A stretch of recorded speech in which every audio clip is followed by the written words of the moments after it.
এই দেখুন এই মুরব্বী কি বললো, সকল ছাত্রছাত্রীদেরকে বলতেছে বেজন্মা। আমরা ছাত্র ছিলাম 10 দিনে পরীক্ষা দিছি। এই হাসিনার বাচ্চা হাসিনা 3 মাস বৈশা পরীক্ষা দেওয়া পোলাবাইন্ডের সব চরিত্র খারাপ করে ফেলাইছে। ঝড় বৃষ্টি মাথায় নিয়ে আমরা পাস করছি, পড়াশোনা শুরু করছি, বুঝতে পারছো বাবা?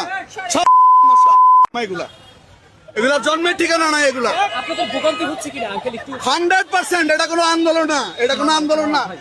ছাত্রলীগ, ছাত্র শিবির এবং অন্যান্য দল এনসিপি সব মিলে এখন গভর্নমেন্ট একটা ভল পজিশনে ফেলাইতে যেতেছে এই আন্দোলন করে, আন্দোলনের নাম দিয়ে, আন্দোলনের নাম দিয়ে।